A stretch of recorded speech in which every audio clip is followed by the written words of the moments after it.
안녕하세요. 게이트 오브 위즈덤 채널입니다. 이번에 소개해드릴 도서는 유대인의 하루는 저녁 6시에 시작된다입니다. 저자는 오인환님이고 펴낸 곳은 북유럽입니다. 지은이에 대해 간략하게 설명드리겠습니다.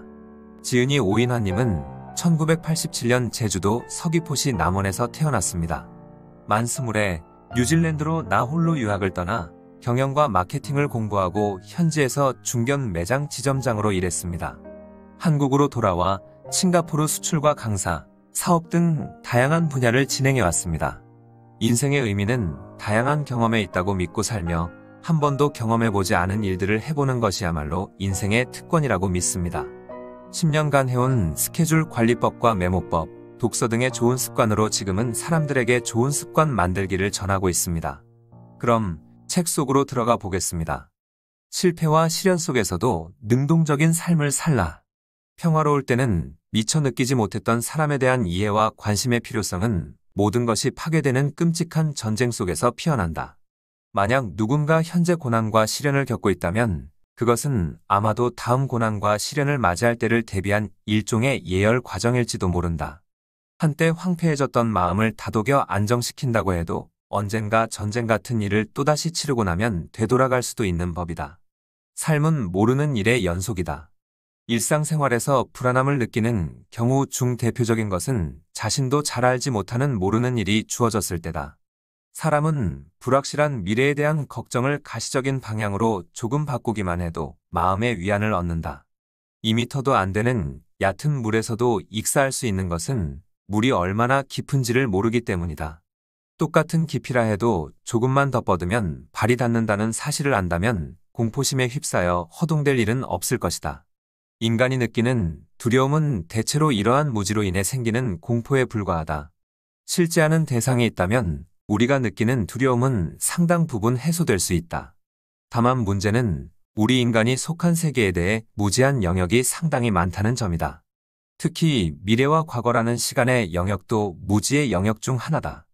우리가 이미 지나간 일에 대해 혹은 아직 오지 않은 일에 대해 막연한 두려움을 느끼는 것은 시간이라는 대상의 형체가 없기 때문이다.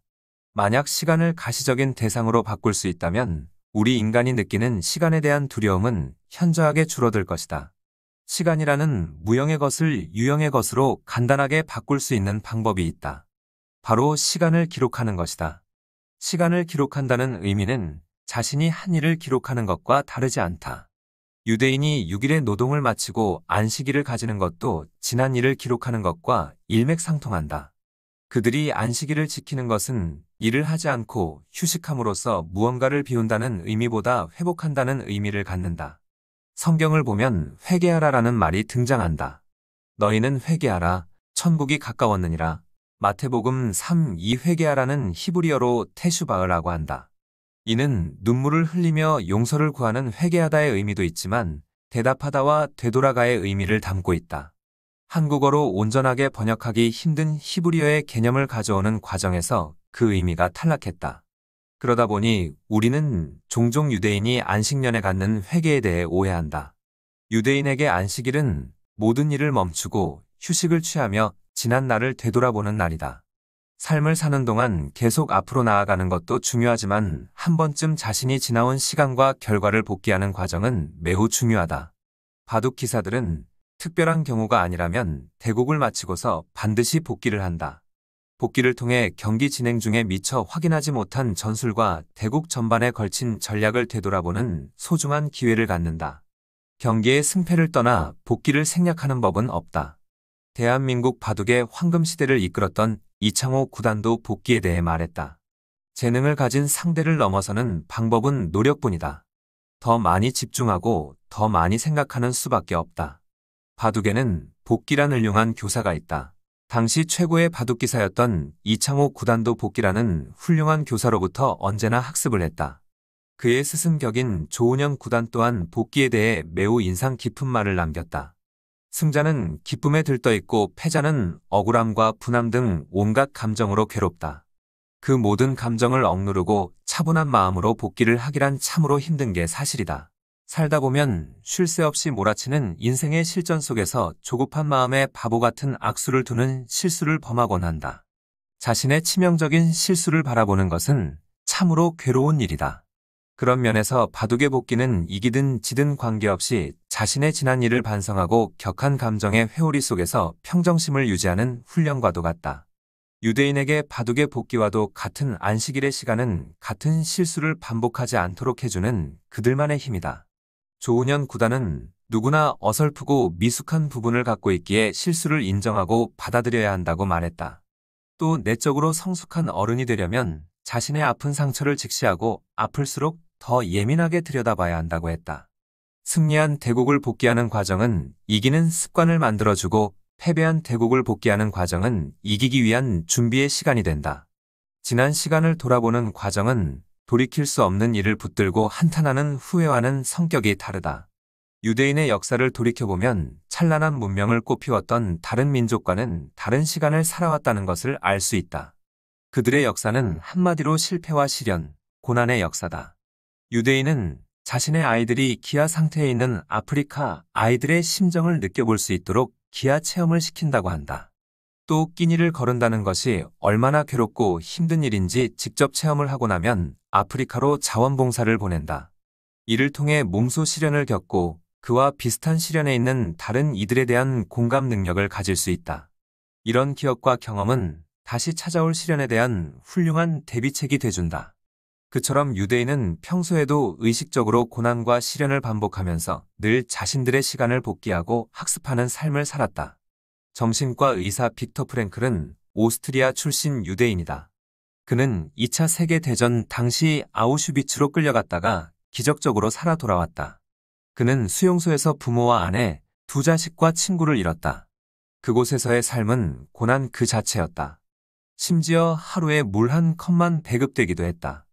하지만 그는 누군가로부터 억압을 받는 상황에서도 삶에 대한 주체성을 잃지 않고자 노력했다. 배급받은 물을 절반만 마시고 나머지 절반을 세수하는 데 사용할 뿐만 아니라 극한의 상황 속에서도 면도를 게을리하지 않았다. 그는 자신이 수용소에서 경험한 것을 바탕으로 로고테라피라는 심리 요법을 만들었다. 이는 의지와 자유로부터 인간의 존재 의미를 찾음으로써 상처를 치유하는 방법이다. 더불어 주체적인 삶에 대해 항상 강조했다. 언제 가스실로 끌려가 죽을지 모르는 수동적인 삶을 살면서도 자신의 태도를 나타낼 수 있는 자유를 강조했다. 또한 그는 자신에게 주어진 환경에 맞춰 수동적인 삶을 사는 것이 아니라 자신의 태도에 따라 주체적인 삶을 찾을 수 있다고 생각했다. 극단의 상황을 극단으로만 바라본다면 우리는 다음 극단의 상황에서 죽임을 당할지도 모른다. 어떤 상황에 처하든 주체성을 자신에게로 끌어와 스스로 제어할 수 있는 자신감이 차 있는 상태가 되기 위해서 시련 중 학습할 수 있는 것들을 충분히 복기하고 학습해야 한다. 유대인이 읽는 성경에는 이런 구절이 있다. 누구든지 너에게 억지로 오리를 가자 하거든 그 사람과 심리를 동행하라. 마태복음 5장 41절. 자신이 처한 상황에서 주체성을 가지고 행동하라는 의미다. 다른 이의 손에 이끌려 가야 한다면 차라리 적극적으로 그와 함께 심리를 동행함으로써 상황의 주체성을 스스로 확보하는 것이다. 현대인들은 시간을 인질로 잡힌 채 많은 사람에게 끌려다닌다. 끊임없이 날아오는 문자 메시지나 SNS 알림을 통해 자신만의 시간을 온전하게 주체적으로 사용하지 못한다. 언제든 자신이 처한 상황의 주도권을 쥐고자 한다면 시간과 주도권에 대한 이해와 인지가 반드시 필요하다. 자신이 해야 할 일에 목숨을 걸기보다 자신이 이미 한 일을 기록하고 돌이켜보고 학습하는 유대인의 시간 관리법이 중요한 까닭이다. 행동 중심으로 일정을 관리하라. 탈무드는 모세가 전했거나 아브라함 시대에 존재했던 것으로 추정되는 구절들을 모아 해설한 내용을 집대성한 책이다. 유대인에게 성서와도 같은 존재로서 생활과 신앙의 기반이 되는 문서이자 책이다. 전 세계 많은 국가에서도 유대인의 지혜가 담긴 탈무드를 번역해 읽고 있다. 그런데 유대인은 히브리어와 아람어로 지필된 문서만 경전으로 인정한다. 다른 언어로 번역된 책은 원래의 의미를 분명하게 전달하지 못하기 때문이다. 탈무드라는 이름을 달고 있을 뿐 세상을 바라보는 유대인의 지혜를 온전하게 담고 있지 않다는 것이다. 어째서 유대인은 다른 언어로 옮겨진 탈무드를 인정하지 않는 것일까? 그 이유를 알려면 그들이 사용하는 언어에 대한 믿음을 이해해야 한다. 성서에 사용되는 히브리어의 기본적인 평서문의 어수는 동사 주어 목적어다. 시간 부사는 다른 언어들처럼 동사를 수식하기 때문에 제일 처음에 나온다. 히브리어는 현재, 과거, 미래와 같은 시간을 나타내기보다 완료와 미완료를 나타내는 식으로 쓰이는 특징이 있다. 이러한 히브리어의 특징이 유대인의 사고방식에 영향을 줬다. 그들은 어떤 사건에 대해 말할 때 현재인지, 미래인지, 과거인지를 구분하는 것보다 완료했는지, 완료하지 않았는지를 더 중요하게 여겼다. 또, 동사를 문장의 제일 앞에 사용함으로써 행동 중요성을 강조했다. 동사를 수식하는 시간 부사를 통해 시간이 얼마나 중요한지도 강조했다. 아무리 좋은 것을 많이 알더라도 행동하지 않으면 의미 없는 지식이다. 어떠한 현상이 지나갔다는 사실보다 완료했다는 사실을 중요하게 여기던 유대인의 언어는 별다른 말 없이도 시간의 중요성을 가르치기에 충분했다. 그럼 동사를 가장 먼저 사용하는 언어를 유대인이 가지게 된 이유는 무엇일까? 그 이유를 간접적으로나마 유추해 볼 수 있다. 나는 개인 스케줄러를 이용해 시간 관리를 해오고 있다. 좋은 습관을 만들기 위한 목적도 있지만 바쁜 일정 탓에 더 많은 일을 효율적으로 해결하려는 이유가 더 크다. 하지만 휴대전화로 짧게 일정을 기록하던 시절에는 많은 시행착오를 겪었다. 예를 들어 내가 가장 처음에 기록한 내용은 단편적인 내용들에 불과했다. 자동차 엔진오일 교환하기. 이렇게만 적어도 일정을 소화하는데 큰 문제가 없어 보였지만 사실 이렇게 정리한 일정에는 큰 문제가 있었다. 아래의 따옴표 속 글을 한번 읽어보라. 우리의 뇌는 모든 글자와 단어를 하나씩 입력하지 않는다. 글자가 어떤 순서로 배열되어 있는가 하는 것은 중요하지 않고 첫째와 마지막 글자가 올바른 위치에 있는 것이 중요하다고 한다. 나머지 글들은 완전히 엉망진창의 순서로 되어 있지라도 아무 문제 없이 이것을 읽을 수 있다. 이 글은 인터넷에서 꽤 많이 돌아다니는 문구 중 일부다. 우리는 첫 번째와 마지막 글자를 토대로 전체 문자를 인식한다. 만약 첫 번째 글자와 마지막 글자가 달라진다고 해도 아예 인식조차 할 수 없다. 스케줄러의 본질은 앞으로 해야 할 일정을 기록하는 것이다. 그런데 자동차 엔진오일 교환하기라는 단순한 일정 제목에서 가장 처음 눈에 들어오는 단어는 자동차다. 해당 일정의 목적인 엔진오일이 나중에 등장한다. 자동차가 가장 앞에 위치하는 것은 인식의 중요도를 봤을 때 비효율적이다. 첫 번째와 마지막에 가장 중요한 정보를 담는 것이 훨씬 효율적이다. 히브리어의 어순과 같이 일정을 정리하려면 동작을 앞세워야 한다. 따라서 자동차 엔진오일 교환하기가 아니라 교환 엔진오일처럼 정보의 중요도에 따라 일정을 기입해야 한다. 처음과 마지막에 들어간 정보를 가장 중요한 정보로 인식하는 인간의 인지 패턴을 고려할 때 한국어는 서술어를 가장 뒤에 위치시키면서 관계와 감정에 초점을 맞추고 있다고 볼 수 있다. 즉, 밥 먹어와 식사하세요를 구분해서 말하는 이유는 대화의 상대방과 나와의 관계를 설정해 감정 표현을 하기 때문이다. 우리와 같은 어순으로 문장을 표현하는 국가는 몽골, 일본, 터키 등이 있다. 반면 합리적인 판단을 우선시하는 영어권 국가에서는 주어와 목적어를 처음과 끝에 배치하고 동사를 가운데 배열한다. 주로 유럽과 아프리카, 북미의 국가들이다. 국가를 형성하는 배경과 성장 과정을 살펴보면 협업을 통해 관계 형성이 필수적일 수밖에 없는 벼생산 문명과 개인의 성장과 시선을 중요시하는 밀생산 문명으로 대략 구분할 수 있다. 성경에 따르면 모세는 파라오에 의해 고통받는 이스라엘 백성을 이집트에서 탈출시켰다. 노예 생활에서 벗어나지 못하고 억제된 삶에 시달리던 그들을 해방시킨 것이다. 비록 농경 생활에서 벗어나 사막의 유목민으로서 삶을 살게 됐지만 유대인은 절망적인 사막 생활 속에서도 생존을 위해 기민하게 살아가는 법을 터득하게 된 것이다. 유대인은 강수량이 100mm도 되지 않는 척박한 지역에서 생활하면서 가축을 키우고 물을 확보하기 위해 언제나 이동할 준비를 해야 했다. 그런 만큼 일정을 꼼꼼하게 챙겨야 했고 약속과 시간을 중시하는 생활에 익숙해져야 했다. 한 곳에 정착하지 못한 만큼 이들에게는 자신들을 지켜줄 법원이나 경찰, 의사도 없었다. 집을 지어줄 수도 없었다. 어쩔 수 없이 모든 일을 스스로 해내며 다양한 분야의 일을 가장 효율적으로 해내는 데 뛰어난 민족이 됐다. 그러한 특성을 물려받은 민족답게 현대 유대인 또한 전 세계로 뻗어나가 생활하고 있다. 신생 독립국 미국에서 가장 빠르게 자리를 잡으며 현대 자본주의의 한 축을 담당하고 있는 유대인의 생활 습관과 문화 속에는 그러한 시간 관리의 철학이 숨어 있다. 느리지만 단단하게 실력을 쌓는 습관. 가장 느린 게 가장 빠르다. 언젠가 MBC 예능 프로그램인 무한도전에서 누구도 관심 갖지 않을 만큼 짧은 순간 유재석이 한 말이다. 당시 유재석은 초보 운전자에게 운전을 가르치고 있었다.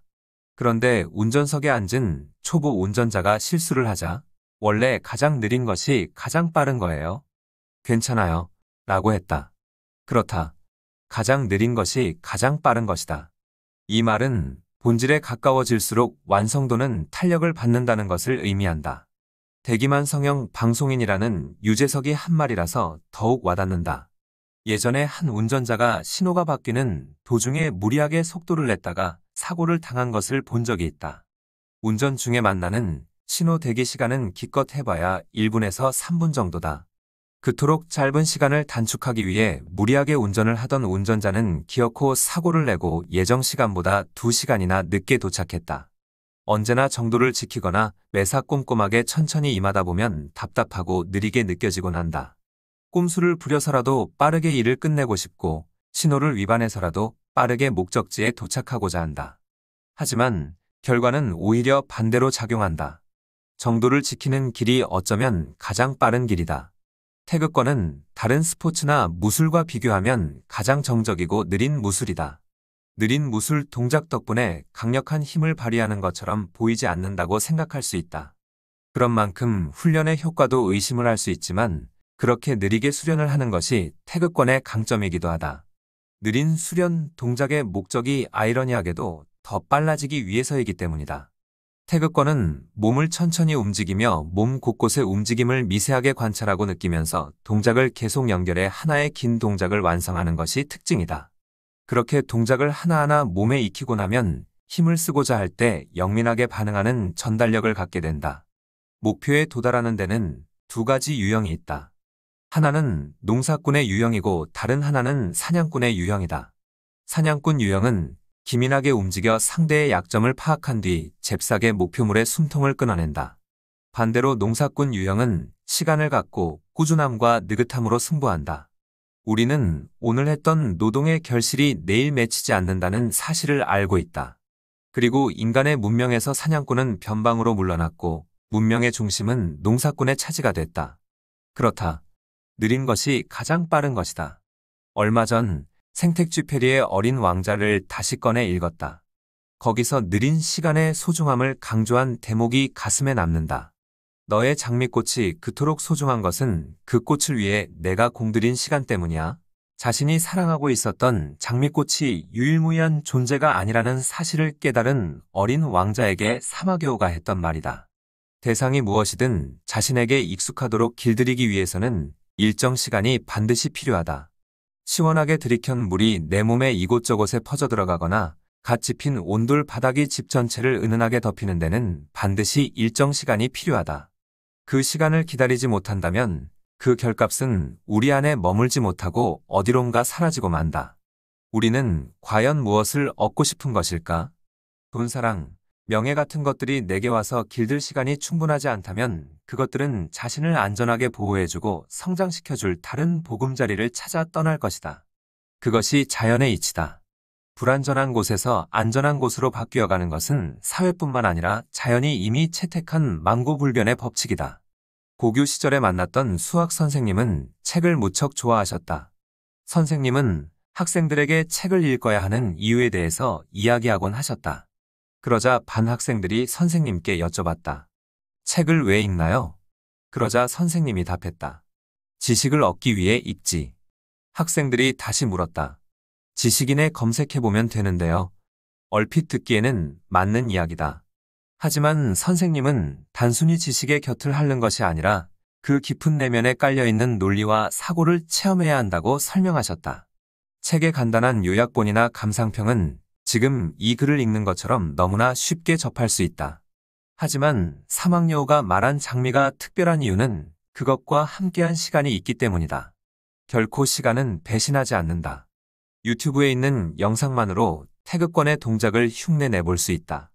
하지만 앞서 말한 것처럼 동작과 동작의 연결이라는 기민한 연결 관계에 대한 깊은 이해가 없다면 그저 흉내를 내는데 그치고 만다.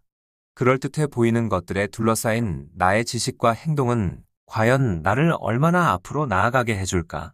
어쩌면 멀리 나아가기 위해서는 일순간 나를 끌어줄 레커차가 아니라 언제든 뜨겁게 달궈져 앞으로 치고 나갈 수 있는 엔진이 필요할지도 모른다.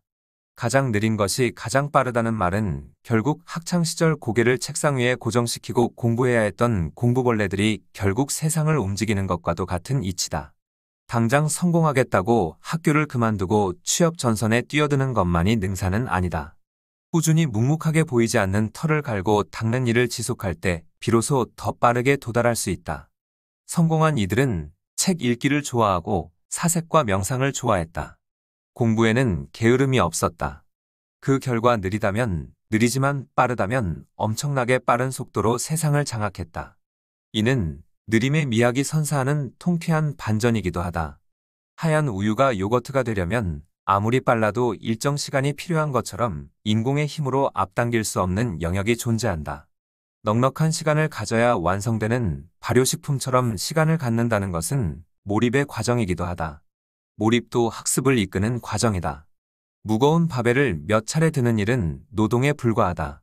하지만 반복하다 보면 바벨을 드는데 필요한 근육이 발달한다. 그 순간 노동이 아니라 운동으로 바뀌는 것이다. 아무 이유 없이 뛰는 러닝머신도 하루 이틀 뛰어서는 노동이나 다름없다. 무거운 쇳덩이를 들었다 내렸다 하는 웨이트 트레이닝도 꾸준함과 느림의 미학이다. 오랜 기간 느리게 고통을 받을수록 그리고 반복할수록 학습되기 마련이다. 발효를 위한 시간만큼 학습에도 충분한 시간을 들여야 한다. 현대인은 스마트폰 과다 사용이라는 죄악을 짓고 산다. 스마트폰 플랫폼을 이곳저곳 옮겨다니면 길게는 10분, 짧게는 3에서 5분짜리 영상이나 글을 접할 수 있다. 짧게만 잘 활용해 몰입한다면 대략적인 정보를 빠르게 학습할 수 있다. 얼핏 듣기에 효율적인 학습 방법이라고 생각할 수 있다. 하지만 그런 짧은 학습 과정은 결국 두뇌의 퇴화를 유발한다.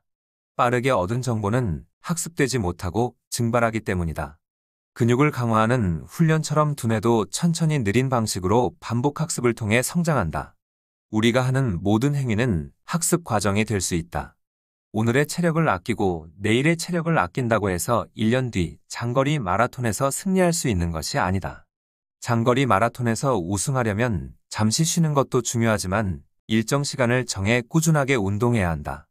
스마트폰을 내려놓고 책을 집어든 사람의 두뇌와 그렇지 않은 사람의 두뇌는 분명 다른 구조를 가질 수밖에 없다. 무거운 바벨을 단 한 차례도 들어보지 않았던 사람과 매일 30에서 70kg씩 무게를 증량해가며 바벨을 들어 올린 사람은 근력차가 생길 수밖에 없다. 그렇다고 열심히 운동을 하는 사람을 보며 왜 저렇게 비효율적으로 살지라고 말하는 사람은 없다. 우리가 효율이라고 생각하는 것들은 장기적인 관점에서의 비효율일 뿐이다. 점점 뒤로 갈수록 탄력을 받는 복립곡선처럼 장기적인 안목의 훈련은 결국 사람을 성장시킨다. 20대, 30대에 빠르게 성장해 고소득을 보장하는 대기업에 취업하는 것보다 소중한 것은 느리더라도 40에서 50대가 되어 자산가로 성장하는 일이다. 지금 눈앞에 소득을 빠르게 얻기보다 중요한 것은 장기적인 안목을 기르는 것이다. 조금 더 장기적으로 바라보면 더 많은 것을 얻을 수 있다. 학원가를 찾은 아이들은 오늘도 멋들어진 양복을 차려입고 혼자서 어려운 수학 문제를 풀어버리는 일타 강사들을 바라보기만 한다. 아무런 노력도 없이 강사들이 문제를 푸는 학습 방법만을 모방하기에 급급한다. 하지만 헬스장 개인 트레이너들은 결코 무거운 바벨의 무게를 대신 들어주지 않는다. 만약 바벨을 대신 들어준다면 그것은 진정한 성장을 방해하는 일이다. 스스로 생각하고 직접 부딪혀보는 것, 그것이 성장에 중요하다. 뉴턴은 만류 인력을 어떻게 발견했느냐는 질문을 받고 내내 그 생각만 했으니까 라고 대답했다. 어차피 답이나 해설지를 보면 아, 맞다 하고 바로 깨우치는 수학 문제를 두고 10시간, 20시간을 고민하는 것은 효율적인 공부 방법이 아니다. 그것을 풀 시간에 다른 문제를 하나라도 더 푸는 것이 나을 성쉽다. 하지만 어려운 일은 남에게 맡기고 자신은 쉬운 일이나 하겠다는 바보 같은 착각을 하고 있다면 지금 당장 그런 생각을 멈춰야 한다. 그런 행위와 사고마저 학습돼 버린다. 사회는 고차원적 업무를 해결하는 사람에게 더 많은 소득을 안겨준다. 누구나 할 수 있는 일에는 고소득이 뒤따르지 않는다. 우리가 의사와 변호사에게 진료와 사건 변론을 맡기는 이유는 내가 처리하기 어려운 일을 해주기 때문이다. 그렇듯 남이 하기 어려운 일을 맡을수록 소득은 올라가고 그런 일을 하는 사람을 찾는 이들이 많아지기 마련이다. 이러한 원리는 단순한 수요 공급의 경제 원리에도 적용된다. 사랑에도 적용되고 인간관계와 명예 등에도 적용된다. 한층 더 고차원적인 문제를 해결하기 위해 골똘하게 생각하는 과정을 피하지 말고 당당하게 맞서 싸우며 시간과의 싸움에서 이길 수 있는 힘을 가질 때 천재적인 인재가 탄생하는 법이다. 유대인의 시간 관리 개념과 우리의 빨리빨리 문화는 잘 어울리지 않는 것처럼 보인다. 하물며 우리가 그들을 제 아무리 빠르게 쫓아가려 해도 유대인은 이미 전 세계의 경제력을 쥐락펴락할 만큼 이미 앞서가고 있는 듯하다. 사막에서 생활하던 느긋한 민족이 우리보다 먼저 도달해 있는 것을 보면 속도보다는 내용과 깊이를 더욱 중요시한 결과가 아닐까 싶다. 똑같은 24시간을 살더라도 그들이 더욱 탁월해지고 있는 이유는 어쩌면 느린 게 가장 빠르기 때문인지도 모른다. 타인의 시간으로 자신의 시간을 버는 타임 레버리지 효과. 유대인은 대부분 대도시에 거주한다.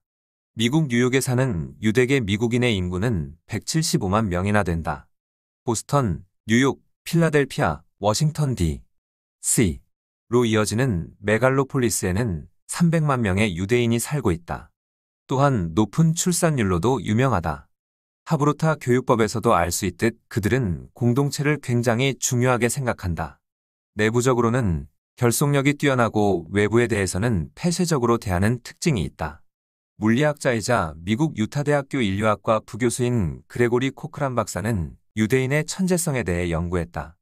그의 연구에 따르면 중유럽 출신 유대인의 IQ가 일반인보다 평균 12에서 15 정도 높다고 한다.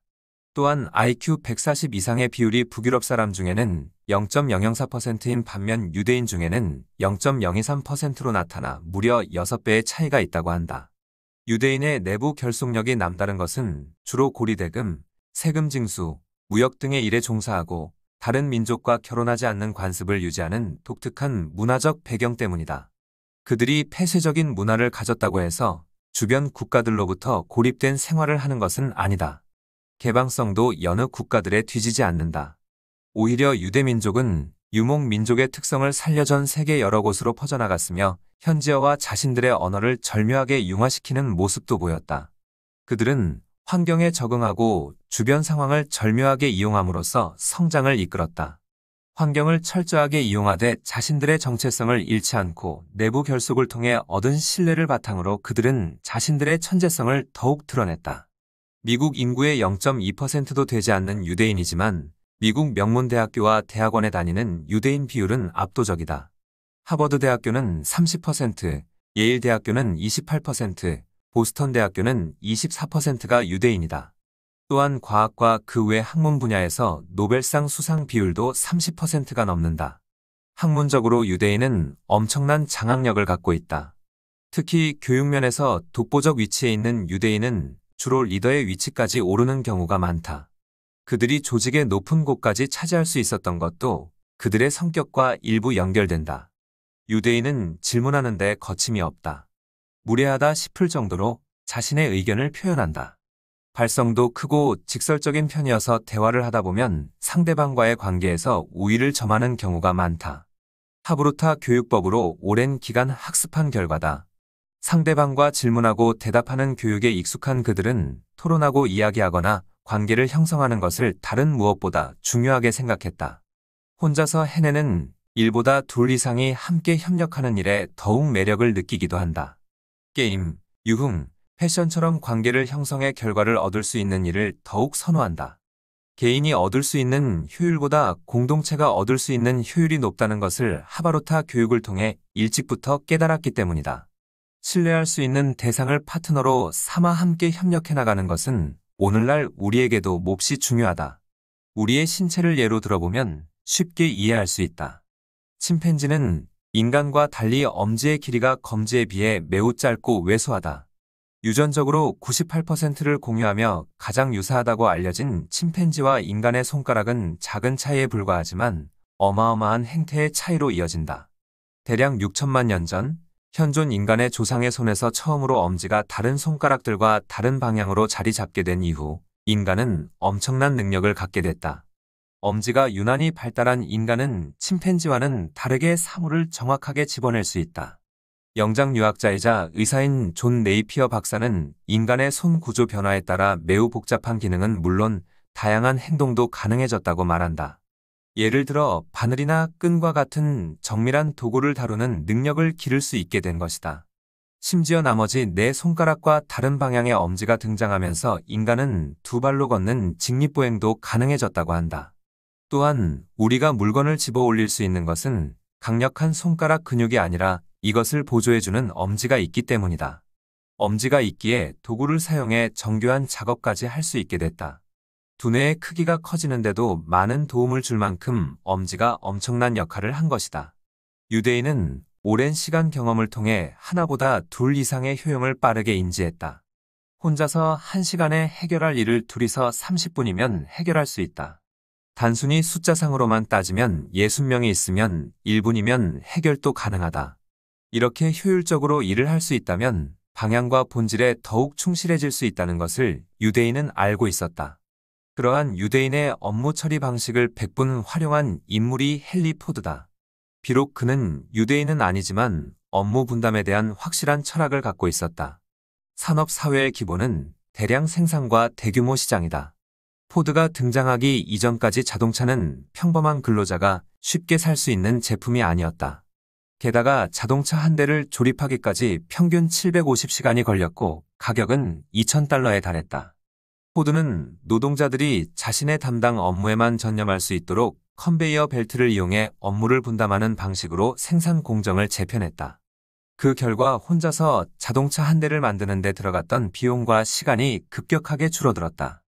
포디즘이라고 불리는 대량 생산 시스템은 노동자가 효과적으로 일하는 것이 얼마나 중요한지를 잘 알려준다.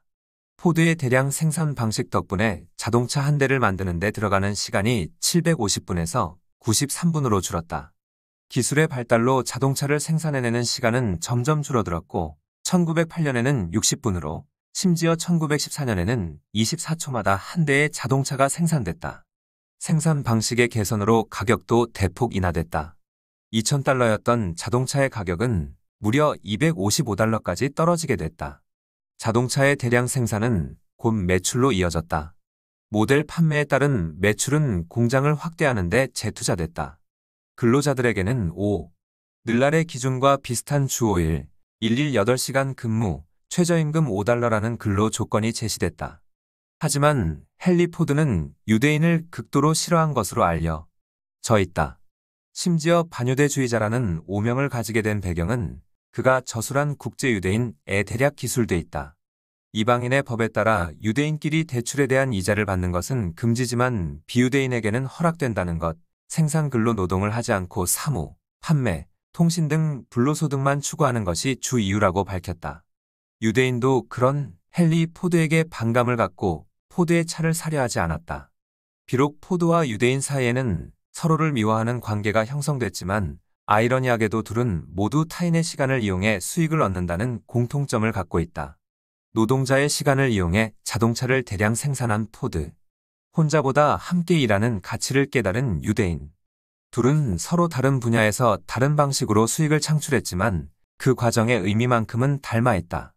그만큼 타인의 시간을 사는 것은 몹시 중요한 일이다. 만약 고용주가 3,500만 원짜리 매출을 올리는 사업을 운영하는데 직원을 고용해 급여로 3천만 원을 주고 나면 500만 원의 이익이 남는다고 가정해보자. 직원은 고용주의 사업을 위해 하루 10시간을 소비한 셈이고 고용주는 직원의 시간을 사서 사업을 대신 운영한 셈이다. 이때 직원 한 사람당 똑같은 매출이 발생하는 사업을 확장하기 위해 고용주가 직원을 추가로 고용한다고 생각해보라. 만약 직원이 6명으로 늘어나면 직원 한 사람당 500만 원씩의 이익이 남으므로 고용주도 3천만 원을 챙길 수 있게 된다. 바로 이때부터 자신의 시간을 직접 투입한 사람과 타인의 시간을 구매한 사람의 차이가 벌어지기 시작한다. 직원이 점점 늘어날수록 고용주는 직원 한 사람당 500만 원의 추가 이익이 생기는 것이다. 단순히 산술적으로 생각해보면 12명의 직원이 일하게 되면 고용주는 6천만 원의 이익을 챙기게 된다. 직원보다 무려 2배의 이익을 챙기는 것이다. 이처럼 다른 사람의 시간을 사서 수익을 얻고 자신의 시간을 버는 행위를 우리는 주변에서 많이 목격한다. 내가 아는 어떤 분은 금융 관련 업종에서 일하셨다. 그는 회사를 다니며 수십억 원에 달하는 이익을 올렸었다. 시간이 흘러 자신의 노력에 비해 돌아오는 연봉이 합당하지 못하다고 생각한 그는 상당히 좋은 조건의 자리를 포기하고 회사를 그만두기로 하셨다. 우리도 누군가를 위해 회사를 위해 일하고 있다면 그들에게 돈을 벌어다 주는 것뿐만 아니라 그들의 시간 또한 벌어주고 있는 셈이다. 반대로 생각해보면 우리 자신도 우리 자신의 인생을 위해 충분히 누군가의 시간을 살 수 있다는 것을 의미한다. 독서, 세상의 본질을 이해하는 법. 누구나 살다 보면 인생의 본질을 잊는 경우가 있다.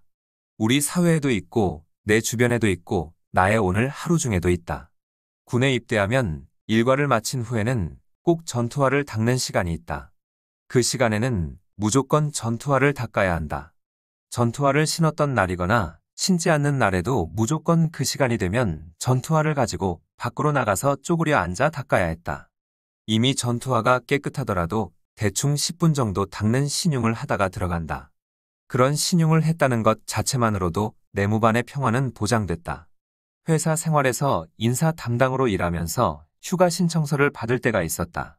회사명을 적는 곳이 있는데 그곳에는 회사의 공식 이름에 맞춰 XXXX라고 적어야 한다. 직원들에게도 그렇게 교육을 한다. 그런데 가끔 XXXX주라고 쓰거나 그냥 XXXX라고 쓰거나 주식회사 XXXX라고 써서 제출하는 직원들이 있다. 그러면 제대로 써서 제출한 신청서를 제외한 나머지 신청서는 폐기하고 새로 작성하도록 지시한다. 신청서 반려 이유를 모르는 직원이 상급자에게 물어보기도 하지만 그들도 잘 모르는 경우가 있다. 이처럼 어떤 본질을 위해 행위를 지속할 때 행위가 본질을 잊으면 행위만 남아 불필요한 악습이 지속된다. 시간 관리는 왜 하는 것일까? 혹여 본질은 사라지고 지키지 못할 계획을 세우는 습관만 남아 불필요한 에너지를 시간 관리하는 데 사용하고 있진 않은가? 시간 관리를 왜 해야 하는지 먼저 정확하게 알고 시간 관리를 해야 한다. 그렇다면 본질을 파악하는 능력은 어떻게 길러지는가? 바로 독서다. 사실 독서에서도 본질을 망각하는 경우가 있다.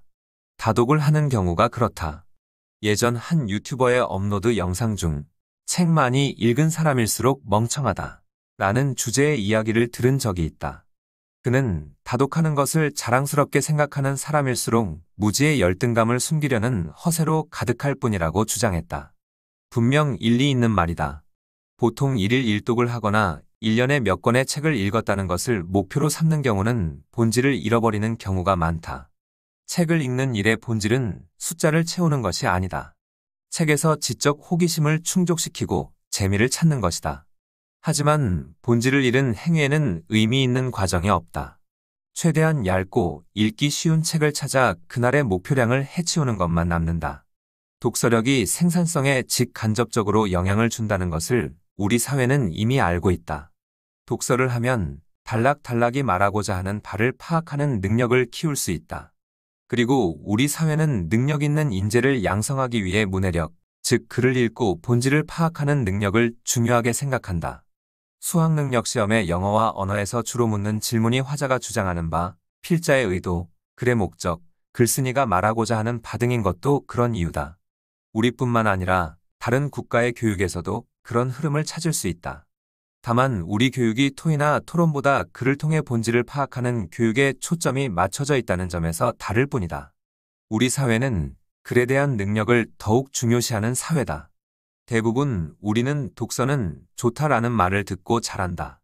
나뿐만 아니라 대부분의 사람들이 그렇다. 훌륭한 사람이 되기 위해선 독서를 해야 한다고 배웠다.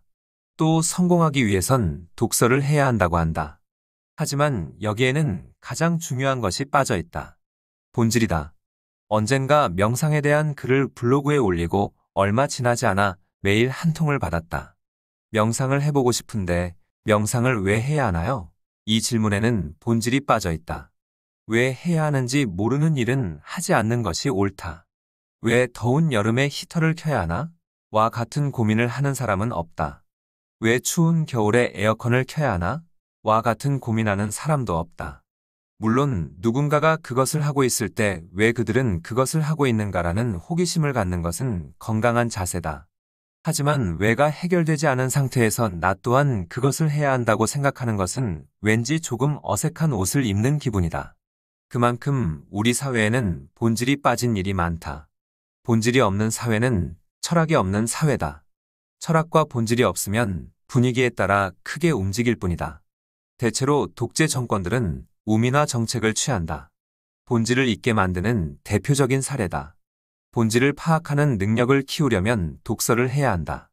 책에는 어떤 주제에 대한 수많은 근거와 예시가 들어간다. 모든 것들이 결국 하나의 주제로 이어진다. 전혀 상관없는 이야기를 읽는 듯하지만 300페이지, 30만 자가 넘는 여러 이야기는 결국 하나의 주제를 향해 나아간다. 일제시대와 군사 독재시대의 교육 필수 과목으로 교련 과목을 채택한 것도 그런 의미에서 보면 우민화 정책의 일환이라 할 수 있다. 게다가 우리나라는 1910년 국권을 빼앗겼을 당시 2200개가 넘었던 학교 수가 1940년에 391개로 급격하게 줄었다. 일제에 의해 지배당한 30년간 82%의 학교가 폐교된 것이다. 또 우리 교육계에서는 1974년부터 학교 간의 학력 편차를 줄이기 위해 고교 평준화를 실시했다. 그로 인해 교육의 질이 낮아지는 하향 평준화를 비롯해 다수의 문제가 발생하기도 했다. 독재 정권에서는 본질을 파악하는 다수를 가장 경계한다. 독재 정권의 정당성에 대한 본질적인 문제 제기를 애초에 방지하려는 목적이기도 하다. 예를 들어 투르크메니스탄은 독재 정권이 들어서면서 해외 연수 경험이 있거나 외국의 학위 취득자, 의사, 교사 등을 추방시켰다. 또 수도에 있는 병원과 도서관을 제외하고 지방에 있는 병원과 도서관을 모두 폐쇄시켰다. 선동과 세뇌에 취약한 이들만을 자신의 통치권에 두려는 목적에서 행해진 행위들이다. 이렇듯 누군가에 의해 수동적 태도를 가질 여지가 큰 사람들 중에 본질을 모른 이들이 많다. 이처럼 본질을 파악하는 데 익숙하지 않은 사람은 눈에 보이는 사회 문제에 관심을 갖기 쉽지 않고 연예계 기사나 스포츠 기사 같은 자극적인 소식에 열광하기 쉽다. 독재 정권은 이와 같은 일종의 물타기에 취약한 이들을 양산하기 위해 우민화 정책을 실시하고 스포츠를 장려하는 것이다. 우리는 매 순간 상황에 대한 본질을 파악해야 하는 중요한 선택의 기로에 서게 된다. 누구를 만날 것이고 왜 만나야 하는지, 어디를 가야 하고 왜 가야 하는지, 무엇을 말해야 하고 왜 말해야 하는지처럼 본질을 파악하는 능력은 학교가 아닌 사회에서 더욱 중요해진다. 학교에서 가르치는 아주 기본적인 본질 파악 능력은 실제 사회로 나간 뒤부터 더욱 필요해진다. 언젠가 학교를 가기 위해 준비하던 아이가 무어라 옹알거리며 친구들에게 보여줘야겠다면서 서재에 있는 책 몇 권을 가방에 챙겨 넣었다. 그 순간 아이에게 내가 무엇을 물려줄 수 있는지 떠올려 보게 됐다. 특별한 것은 없었다. 다만 만에 하나 물려줘야 한다면 책 읽는 습관 정도일 것이다. 부모가 나서서 모든 본질에 대해 알려주는 것은 옳지 않다. 머리가 큰 자녀가 묻지도 않은 것을 부모의 생각이랍시고 이야기하는 것은 조언이 아니라 잔소리일 뿐이다. 본인에게 필요한 지식은 부모가 아닌 책을 통해 배우고 세상의 본질을 스스로 파악해야 한다. 아버지의 말보다는 유치원 선생님의 말이 더 옳고 선생님의 말보다는 다수의 책이 더 옳다는 가치관을 스스로 가져야 한다. 아이가 책을 다 보는지 여부는 알 수 없지만 아이는 꾸준히 가방에 책을 챙기고 나는 아이 옆에서 책을 읽는다. 그리고 항상 책 앞에서 잠을 자고 함께 다닐 때에도 책을 옆에 끼고 산다. 강요하지 않으면서 아이들의 무의식에 책의 중요성을 심어주고 싶은 욕심은 오늘도 계속된다. 이것으로 이 도서의 소개를 마치겠습니다. 더 좋은 도서로 다시 찾아뵙겠습니다. 감사합니다. 구독과 좋아요, 알림 설정은 영상 제작에 큰 힘이 됩니다. 깨도 물씀 채널이었습니다. 감사합니다.